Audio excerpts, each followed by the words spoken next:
नमस्कार प्रिय दर्शकों, आप सभी का हमारे YouTube चैनल पर हार्दिक स्वागत है।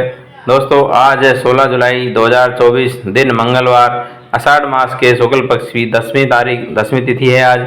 दोस्तों, कल 17 जुलाई 2024 को देवशयनी एकादशी, जो कि भगवान विष्णु की अति प्रिय एकादशियों में से आती है। दोस्तों, इस व्रत का क्या विधान है, कब किसने इस व्रत को सबसे पहले किया, इस वीडियो में आप जानेंगे। एकादशी का महात्म्य सभी व्रतों में सबसे अधिक होता है। प्रिय दर्शकों, अब मैं वीडियो शुरू करता हूँ। प्राचीन समय की बात है, एक बार अर्जुन ने भगवान श्री कृष्ण से कहा, हे भगवान, आषाढ़ मास के शुक्ल पक्ष की एकादशी का क्या नाम है, क्या इसका व्रत का विधान है, किस देवता का पूजन किया जाता है, कृपा करके यह सब विस्तार पूर्वक मुझे बतलाइए। भगवान श्री कृष्ण ने कहा कि हे धनुर्धन, एक बार नारद जी ने ब्रह्मा जी से यही प्रश्न पूछा था। तब ब्रह्मा जी ने कहा कि हे नारद, तुमने कलयुग में प्राणी मात्र के उद्धार के लिए सबसे श्रेष्ठ प्रश्न पूछा है, क्योंकि एकादशी का व्रत सभी व्रतों में उत्तम होता है। इसके व्रत से सभी पाप नष्ट हो जाते हैं। इस एकादशी का नाम देवशयनी एकादशी है। यह व्रत करने से भगवान विष्णु अति प्रसन्न होते हैं। इस संबंध में मैं तुम्हें एक पौराणिक कथा सुनाता हूँ, सो आप सभी ध्यानपूर्वक श्रवण करेंगे। प्रिय दर्शकों, एक बार एक राजा मानदाता हुआ करता था, जो कि सूर्यवंशी राजा था। वह सत्यवादी, महान तपस्वी तथा चक्रवर्ती राजा था। वह अपनी प्रजा के पालन में संतान की तरह कोई कमी नहीं रखता था। उसकी सारी प्रजा धन धान्य से परिपूर्ण थी और सुखपूर्वक जीवन यापन कर रही थी। उसके राज्य में कभी अकाल नहीं पड़ता था, कभी किसी प्रकार की प्राकृतिक आपदा नहीं आती थी। परंतु न जाने उससे देव क्यों रुष्ट हो गए, न मालूम राजा से क्या भूल हो गई कि एक बार उसके राज्य में जबरदस्त अकाल पड़ गया। प्रजा को अन्न की कमी महसूस होने लगी। इसके कारण प्रजा अत्यंत दुखी होने लगी। सारी प्रजा राजा के पास आकर के कहने लगी, हे राजन, हमारे देश में अकाल पड़ गया है, प्रजा के पास अन्न की कमी हो गई, इस कारण हम अत्यंत दुखी हैं। राज्य में यज्ञ होने बंद हो गए हैं। अकाल से पीड़ित प्रजा एक राजा से प्रार्थना करती है, हे राजन, कुछ ऐसा उपाय कीजिए जिससे हमारे देश में बारिश आ जाए, अकाल समाप्त हो जाए और जो प्रजा भूख से मर रही है इसका कल्याण हो सके। इस पर भूपति, आप कोई ऐसा जतन करिए जिससे हम लोग का कष्ट दूर हो सके। यदि जल्दी अकाल से मुक्ति न मिली तो हम विवश होकर के दूसरे राज्य की शरण में जाएंगे। प्रजाजनों की बात सुनकर के राजा ने कहा, आप लोग सत्य कह रहे हैं। वर्षा न होने से आप लोग बहुत दुखी हैं, इसके कारण आपको कष्ट भी झेलना पड़ रहा है। मैं बहुत सोच से विचार कर रहा हूँ, फिर मुझे कोई आगे दोष दिखाई देगा तो मैं उस पर कार्यवाही करता हूँ। यह राजा ने अपनी प्रजा को आश्वासन दिलाया, आप लोगों के कष्ट को दूर करने के लिए मैं बहुत उपाय कर रहा हूँ, परंतु आप चिंतित न होइए, मैं इसका कोई न कोई अवश्य उपाय करूँगा।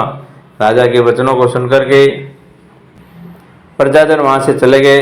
राजा मानदाता भगवान की पूजा कर कुछ विशिष्ट व्यक्तियों के साथ लेकर के वन को चल दिया। वहाँ पर ऋषि मुनियों के आश्रमों में घूमते घूमते अंत में ब्रह्मा जी के मानस पुत्र अंगिरा ऋषि के आश्रम पर पहुँच गए। रथ से उतरकर राजा आश्रम में चला गया। वहाँ ऋषि अभी नित्य क्रम से निवृत्त ही हुए थे। राजा ने उनके सम्मुख जाकर के उन्हें प्रणाम किया। ऋषि ने राजा को आशीर्वाद दिया, फिर पूछा, हे राजन, आप इस स्थान पर किस प्रयोजन से पधारे हैं, सो कहिए। राजा ने कहा, महर्षि, मेरे राज्य में 3 वर्ष से वर्षा नहीं हो रही है, इससे अकाल पड़ गया है, प्रजा कष्ट भोग रही है। राजा के पापों के प्रभाव से प्रजा को कष्ट मिलता है, ऐसा शास्त्रों में लिखा है। मैं धर्म के अनुसार राज्य करता हूँ, फिर भी यह अकाल कैसे पड़ गया, इसका मुझे अभी तक पता नहीं लग सका। अब मैं आपके पास इसी संदेह की निवृत्ति के लिए आया हूँ। आप कृपा करके मेरी इस समस्या का निवारण कर मेरी प्रजा को कष्ट से दूर करने का कोई उपाय बतलाइए। सब वृतांत सुनने के बाद ऋषि ने कहा, हे राजन, इस सतयुग में धर्म के चारों चरण सम्मिलित हैं। यह युग सभी युगों में उत्तम है। इस युग में केवल ब्राह्मणों को ही तप करने का तथा वेद पढ़ने का अधिकार है, किंतु आपके राज्य में एक शूद्र तप कर रहा है। इसी दोष के कारण आपके राज्य में वर्षा नहीं हो रही है। यदि आप प्रजा पालन का कल्याण चाहते हैं तो शीघ्र ही उस शूद्र का वध करवा दे। जब तक आप यह कार्य नहीं कर लेते तब तक आपका राज्य अकाल की पीड़ा में कभी मुक्त नहीं हो सकता है। ऋषि के वचन सुन राजा ने कहा, हे मुनिश्रेष्ठ, मैं उस निरपराध तप करने वाले शूद्र को नहीं मार सकता। किसी निर्दोष मनुष्य को घात पहुंचाना मेरे नियमों के विरुद्ध है। मेरी आत्मा इसे किसी भी स्थिति में स्वीकार नहीं करेगी। आप इस दोष से मुक्ति का कोई दूसरा उपाय बतलाइए। राजा को विचलित जानकर ऋषि ने कहा कि हे राजन, यदि आप ऐसा ही चाहते हो तो आषाढ़ मास के शुक्ल पक्ष की देवशयनी एकादशी को विधानपूर्वक व्रत करो। इस व्रत के प्रभाव से तुम्हारे राज्य में वर्षा होगी, प्रजा पूर्व की भांति सुखी हो जाएगी, क्योंकि इस एकादशी का व्रत सिद्धियों को देने वाला है और कष्टों से मुक्त करने वाला है।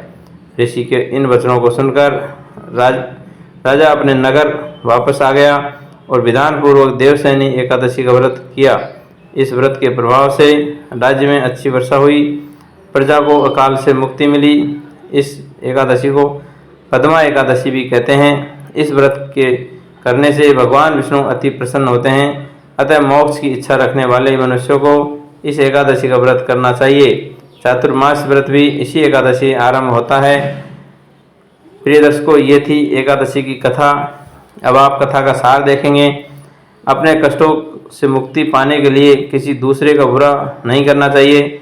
अपनी शक्ति और भगवान पर पूरी श्रद्धा और आस्था रखकर संतों को कथनानुसार सत्कर्म करने से बड़े बड़े कष्टों में से सहज ही मुक्ति मिल जाती है।